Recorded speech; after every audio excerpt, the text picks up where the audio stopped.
What's up YouTube? It's your boy Nash here. Welcome back to the channel. And today's video I'm gonna be talking about something that has caught my eye, if you will, the last few days.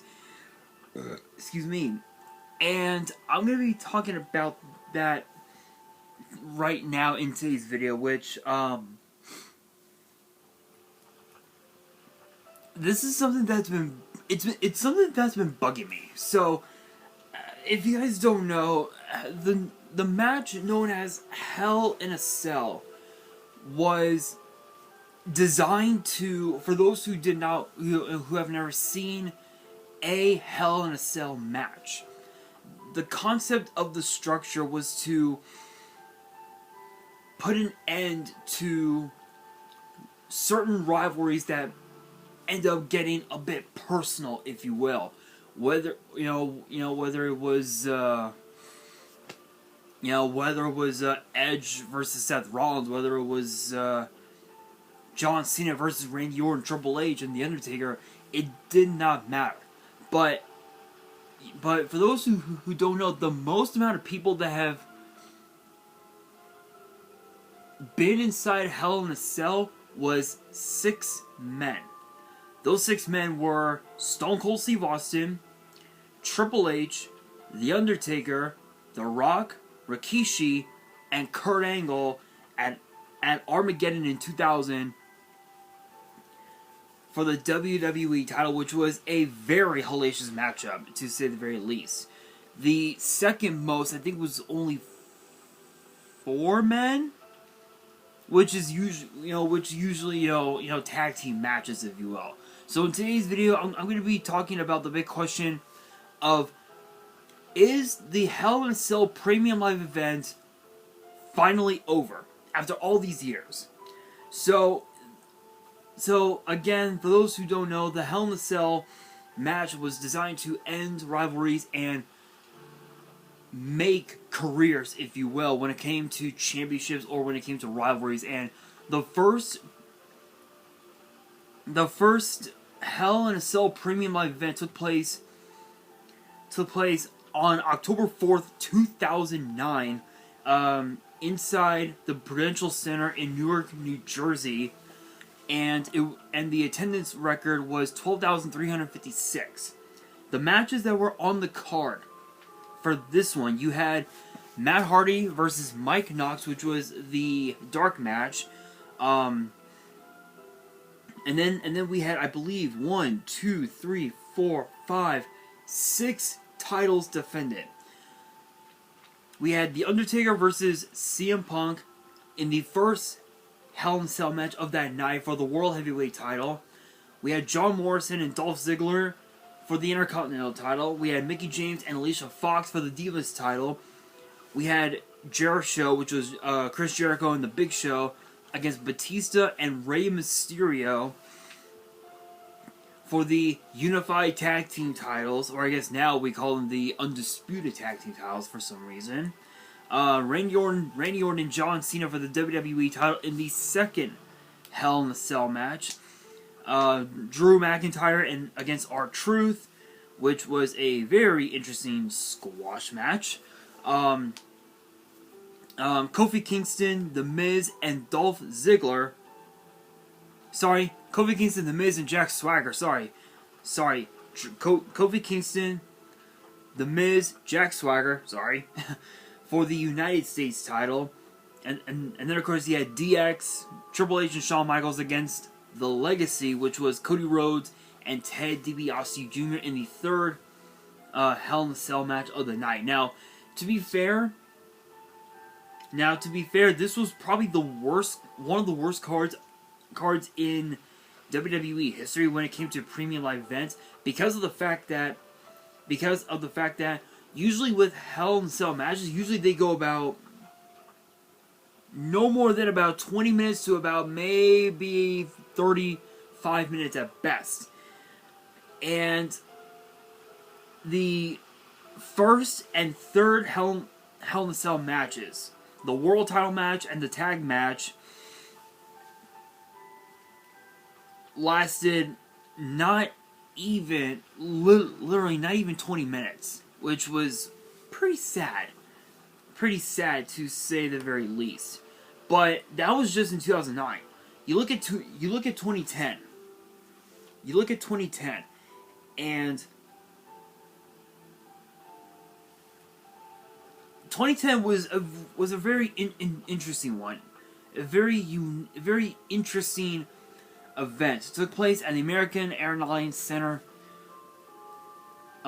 in Dallas, Texas, on October 3rd, 2010. Had had not even 10,000 people, which was very sad. This was, again, now you guys understand why this was a very sad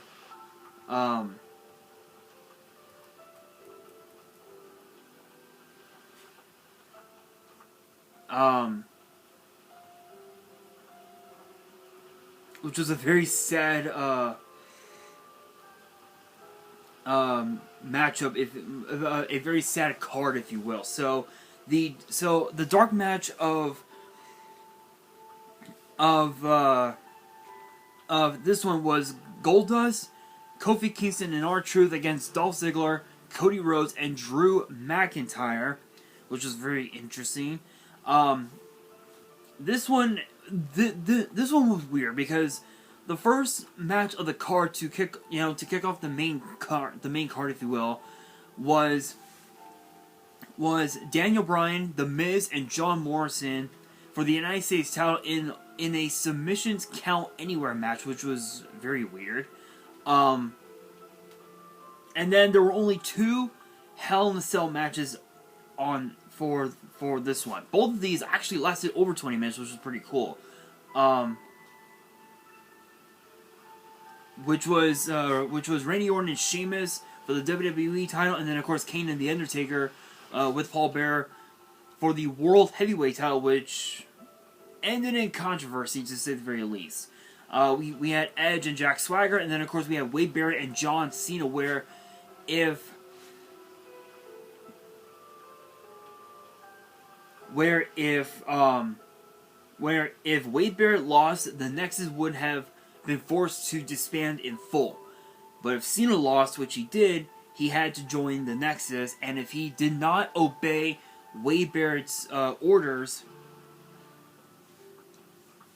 Cena would be fired from WWE, which was pretty sad. So this was probably another one of the worst cards out there. Then of course you look into 2011. You look at 2011's card, which took place at the New Orleans Arena in New Orleans, Louisiana, which I believe they changed it to the Smoothie King Center in New Orleans.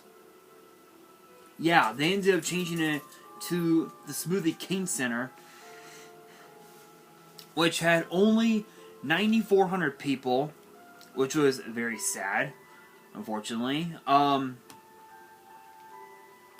This one had two Hell in a Cell matches. So the card featured Sheamus against Christian, Sin Cara Azul and Sin Cara Negro,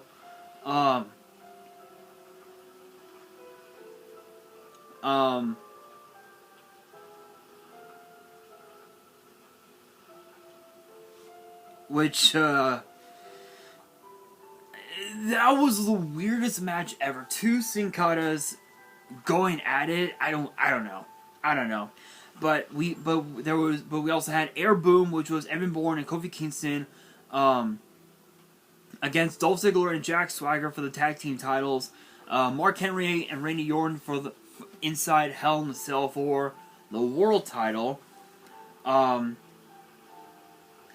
Rhodes and John Morrison for the IC title. Beth Phoenix against Kelly for the Divas title. And then of course we had Alberto Del Rio, John Cena, and CM Punk in a triple threat match for the WWE title inside Hell in a Cell. But what was even more interesting about this one was the fact that this was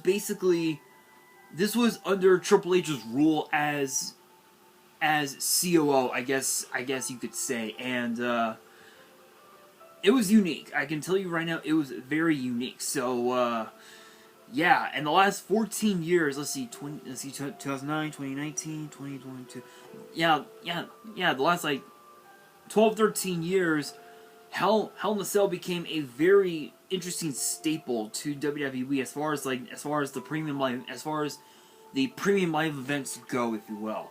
But when you look at 2012 was a bit more interesting. I guess you could say there was a tournament to crown the number one contenders for the tag team titles, which featured Team Rhodes Scholars, which was Cody Rhodes and Damian Sandow, the Usos, Justin Gabriel and Tyson Kidd, Team Cobra, which was Santino Marella and Zack Ryder, R-Truth and Kofi Kingston again, and of course the Primetime Players, Rey Mysterio and Sin Cara, and Epico and Primo, which ended up being the finals being Team Rhodes Scholars against Mysterio and Sin Cara, which Rhodes Scholars ended up picking up that victory, which they, I believe,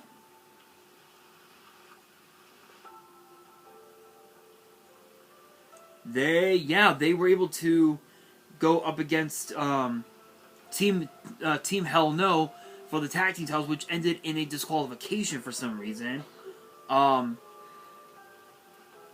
then of course you had Randy Orton against Alberto Del Rio. You had The Miz and Kofi Kingston for the IC title. Cesaro and Justin Gabriel for the United States title. Mysterio and Sin Cara against the Primetime Players.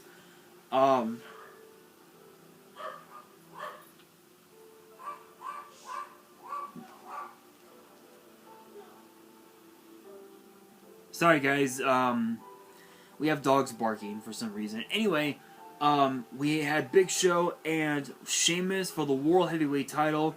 Eve Torres, Kaitlyn, and Layla in a triple threat match for the Divas title.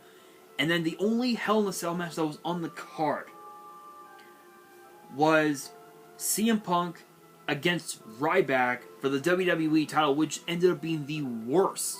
One of the worst Hell in a Cell matches of all time. Making this one of the worst. Not, again, another one of the worst premium live events out there, but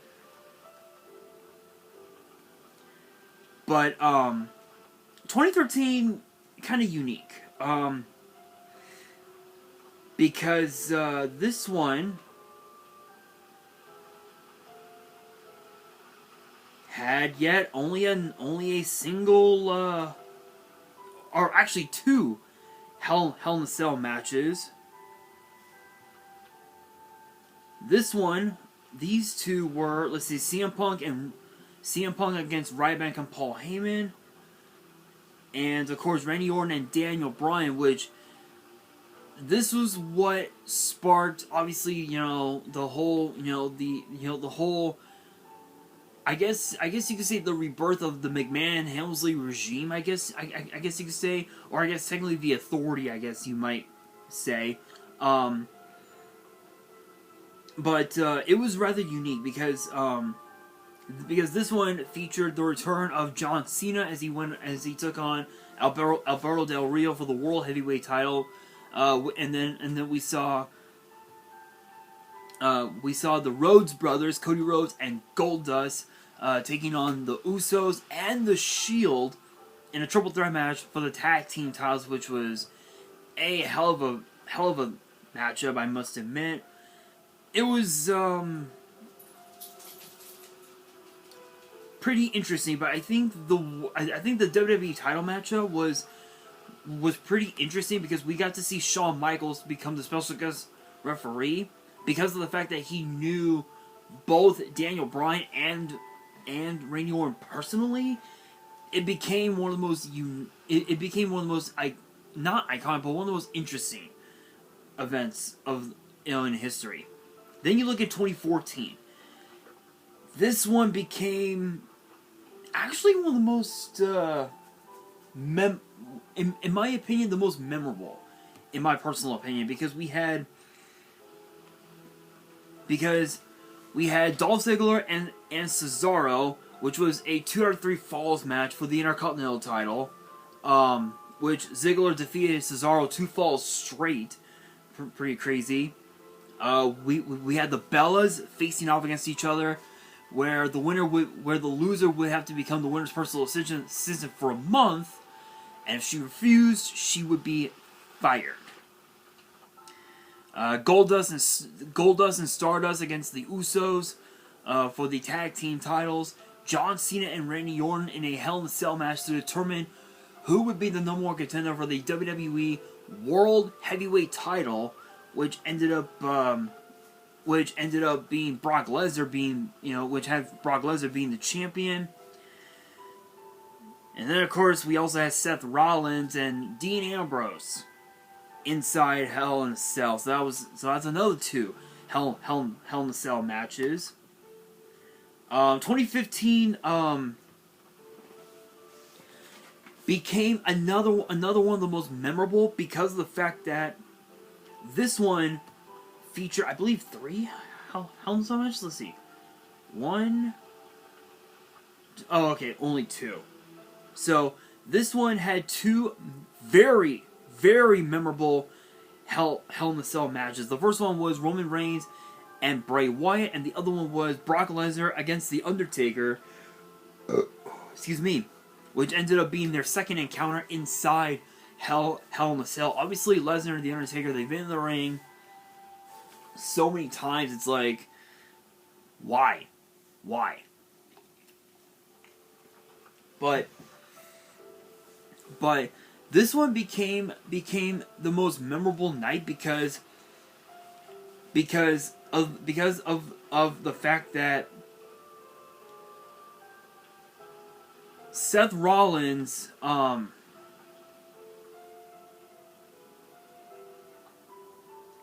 wanted Kane fired as director of operations, which honestly, Corporate Kane probably was the most unique that Kane ever had ever done in WWE. And not only that, 1, 2, 3, 4, 5 titles were defended.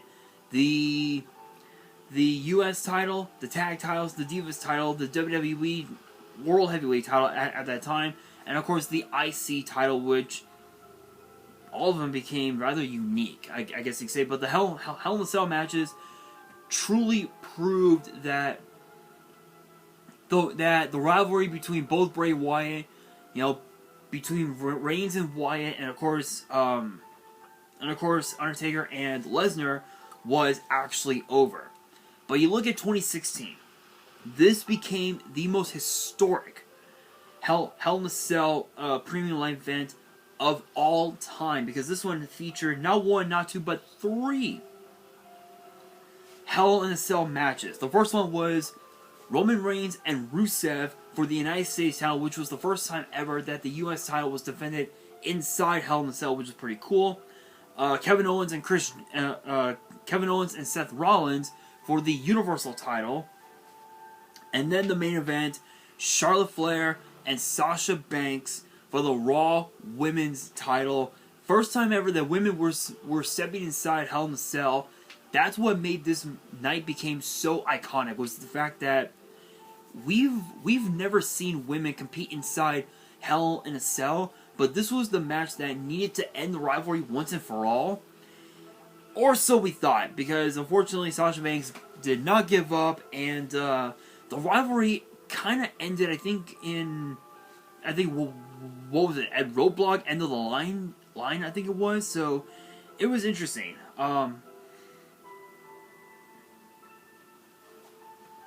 It was very interesting, but this became very iconic because of the fact that you had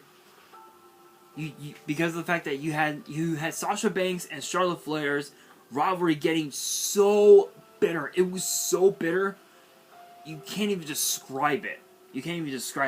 I apologize if I'm going through all these different Hell in a Cell matches. I wanted to showcase to you guys,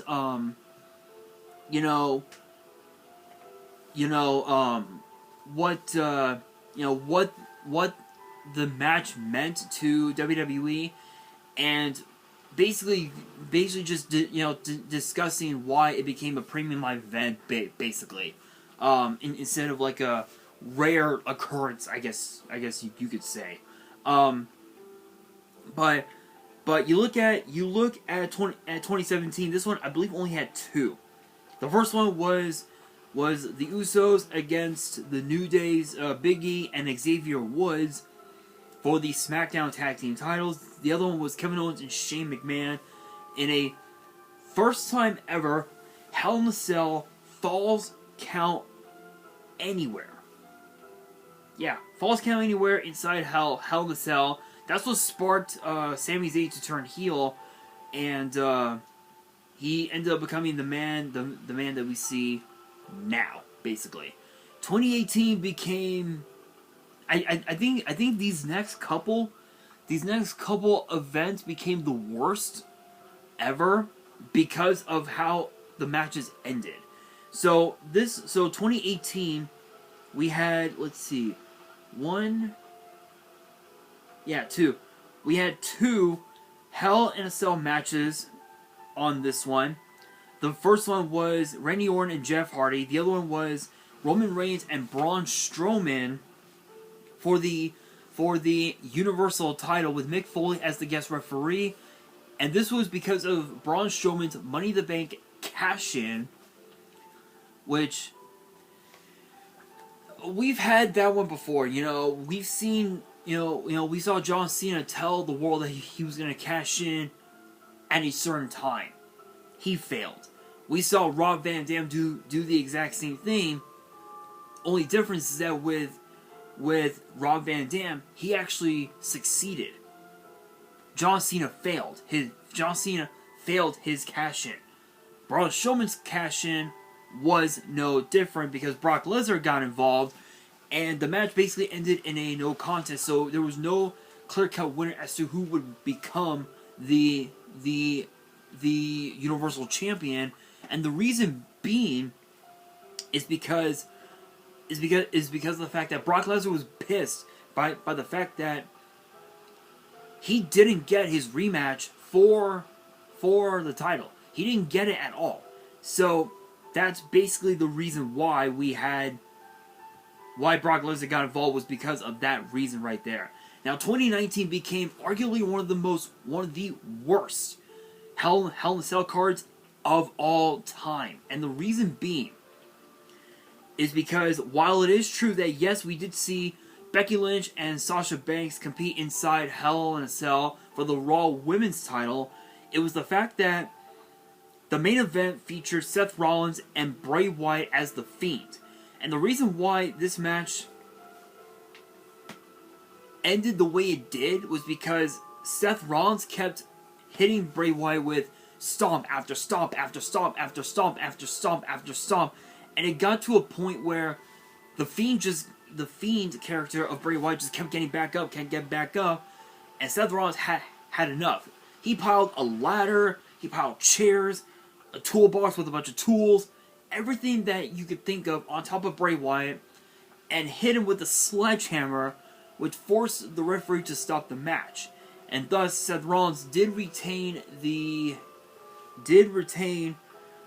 Universal title, but not in the way that the fans wanted. The fans wanted to see Bray Wyatt take the title. It just was not meant to be. However, though, Bray Wyatt, I think not too long after that, it was like the next premium event after that, I think it was in November or something like that. Bray Wyatt ended up becoming Universal Champion at the end of it all, which was it was bad. It was just horrible. Now, when you look at 2020 was rather unique because of the fact that because of the fact that this one had to take place inside the Thunderdome,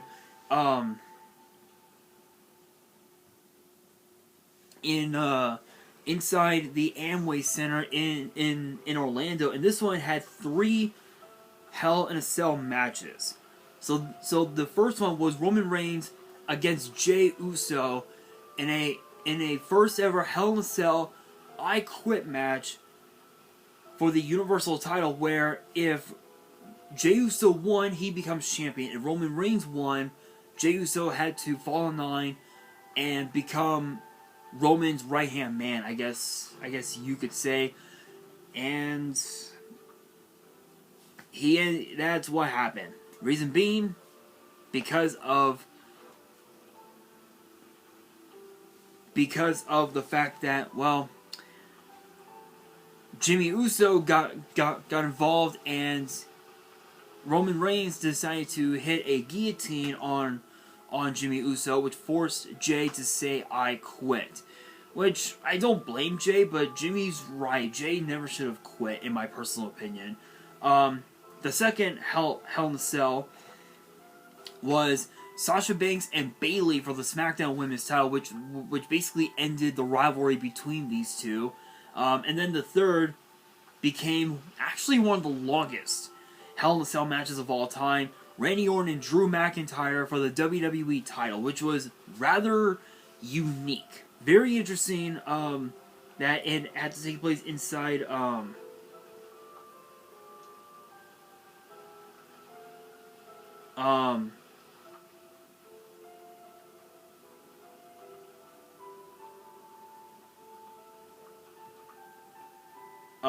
inside the Thunderdome, so it was rather interesting, to say the very least. Now, when you look at 2021, this one became interesting because you had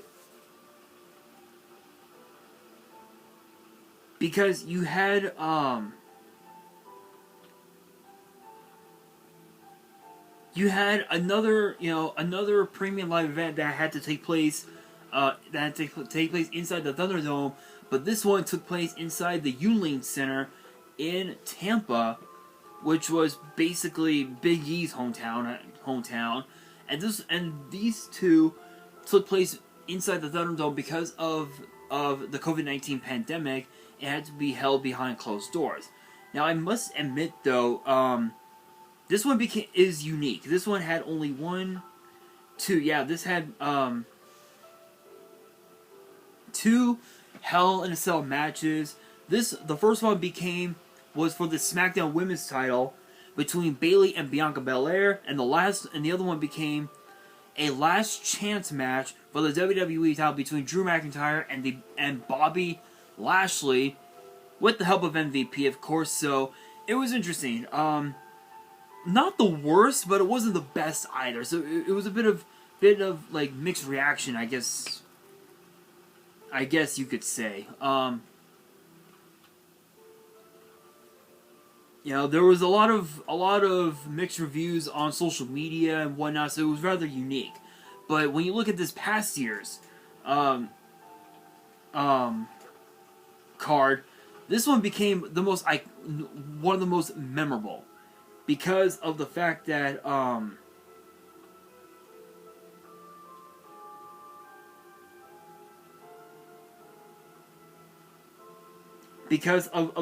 you had arguably one of the most, I wouldn't say one of the most greatest, but like probably one of the most iconic and most historic matches, I guess you could say, Hell in a Cell matches of all time, because this card featured Bianca Belair, Asuka, and Becky Lynch in a triple threat match for the Raw Women's title. You had Bobby Lashley against Omos and an MVP in a handicap match. Kevin Owens and Ezekiel, or I guess now Elias, I guess you could say. The Judgment Day's Edge, Damian Priest, and Rhea Ripley against AJ Styles, Finn Balor, and Liv Morgan, which was a very bad match, I will say. Madcap Moss and Baron Corbin, no holds barred. We had Austin Theory and Mustafa Ali for the United States title. And then, of course, the match that I had just mentioned, Cody Rhodes and Seth freaking Rollins. This was by far one of the most insane matches ever because of the fact that Cody Rhodes had his pectoral muscle torn from the bone during training, and he was able to defeat Seth Rollins with that injury. How he does it, I've got no clue. And apparently, because and even with all that, Triple H apparently is deciding to scrap it completely, which I don't blame him. I honestly don't blame him at all, because the idea for Hell in a Cell was to end rivalries and make the match a rare occurrence. But because of the fact that it became a premium live event, the match known as Hell in a Cell has basically lost its edge, I guess you could say. So is the premium live event over? Honestly, it's hard to say. I don't know, but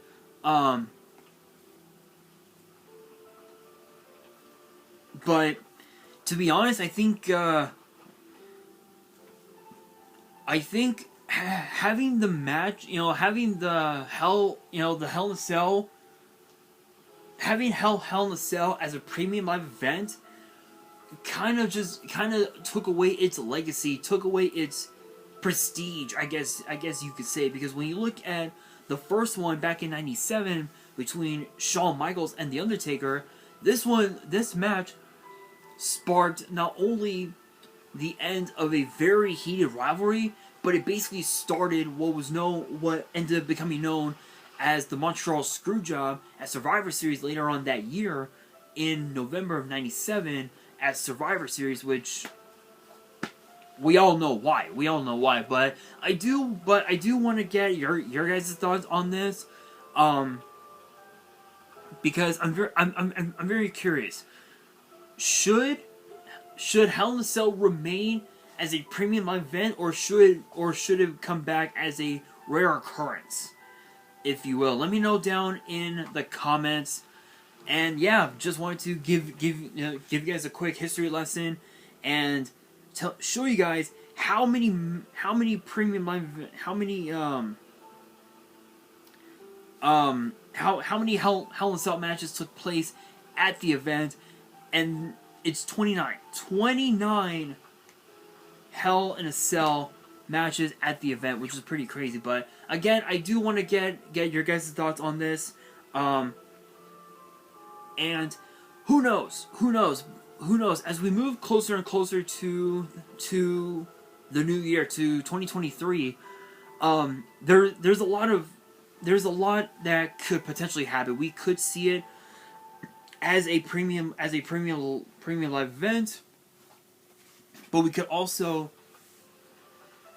see it as a rare occurrence, I guess you could say it once again, which is a possibility. But I do want your guys' opinion on this, so let me know down in the comments below, and that will do it for today's video. Hopefully you guys enjoyed. If you did, make sure you guys smash that thumbs up button. If you guys are new to the channel and you guys want more videos like this in the future, make sure you guys subscribe to the channel, turn on the notification bell, follow me on all my social media. The links will be in the description below, as will the info to my fan mail. It will also be in the description as well.